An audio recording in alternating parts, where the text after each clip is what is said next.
Hi again everyone, I hope you're all doing really well. So yesterday we had quite an interesting day on the market. So while the market dropped in general, which was perhaps spurred on by a few international policy changes in the form of the UK announcing a new tax to start repaying some of the pandemic spending, as well as the Australian Central Bank, the RBA, announcing that it has started to taper quantitative easing.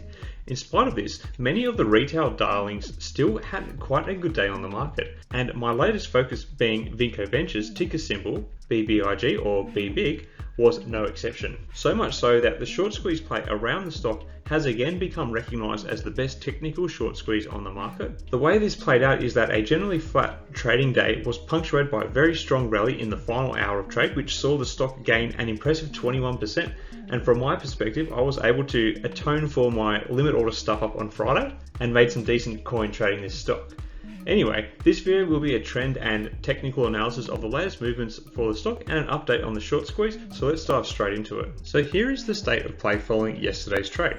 As we can see, the stock traded very much in a holding pattern on Tuesday. Remember that my charts are a little funny because I trade from Australia, so Wednesday is actually Tuesday. In fact, because of the time difference, only the first candlestick on the 30-minute chart actually falls on the Tuesday. Anyway, so the stock opened up with a bit of a jump from Friday's closing price of $7.98 and reached up to $8.15 at the start of trade, before entering into a relatively flat trading range between $7.80 and $8.20 for much of the day. This was until the last hour, of course, when there was a strong rally which saw the stock move up above the previous $8.75 line of resistance we had drawn and pushed towards, but not quite reach, the next level of upper resistance that I had drawn at the $10 mark. You can see this strong rally in the RSI finishing the session in an overbought position, and I think this could be a combination of long-time distressed short positions starting to cover at a loss, as well as more people seeing another opportunity to jump in on the short squeeze.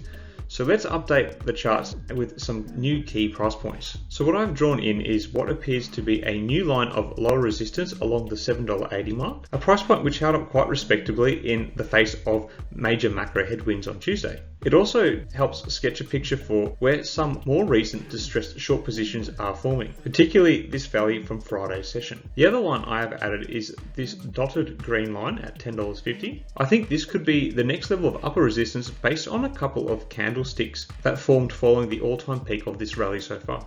I'm not that convinced of the mark as being one that will provide too much resistance yet, as you will see soon when I show you the aftermarket trade. Finally, it is quite interesting to get a gauge for the nature of the final hour rally that BBIG experienced, with these two mammoth columns which caused the stock to break out of the already wide Bollinger Bands. Technically, this would suggest that a dip back down could be coming during Wednesday's open, but I'm not entirely convinced that this will be the case. Here is a zoomed in look at a 5-minute chart for Tuesday's trade. We can see that the rally occurring was fueled by a huge uptick in the volume during the back end of the session, and we can see how the stock resisted the $10 mark, but only just. Look at those big price swings in the final 20 minutes of trade. That's a range representing just over 5% of the closing stock value, or around 50 cents, which the stock moved between in the closing 20 minutes. So to say the least, it was a very volatile finish to the regular trading session. Next, look at this crazy aftermarket action. The stock pushed up above the $11 mark before tapering slightly to finish the low volume session at $10.56, a further 90 cents on the official closing price. This makes for interesting action on Wednesday,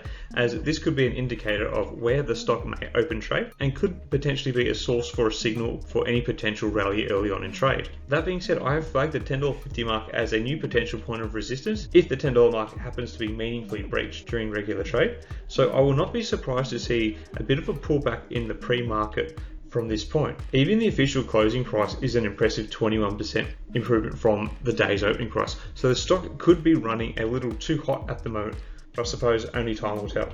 Finally, just looking at some of the updated short data for this stock, we can see there was a reduction in the overall outstanding shorted float, dropping from 28.8% to 27.2%.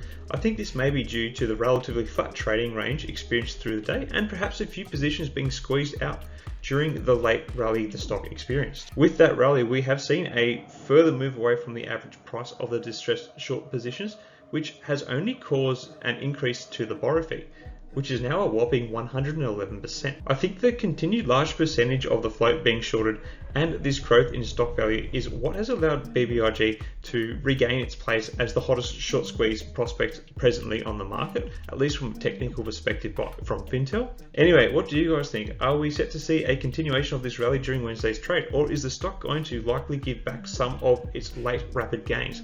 Let me know in the comments below. Finally, if you are new here, I would like to let you know that I am looking to set this channel up as a social enterprise in the future, meaning that I want to use the profits generated from YouTube advertising to support a range of good causes that I feel passionate about. So just by watching videos and following the channel, people are able to help make a difference to these causes without donating any actual money, but simply by donating their time and attention, as the profits come from YouTube advertising. I think it's a unique approach to making a difference in the world, and I would love to have others join up and be a part of all that.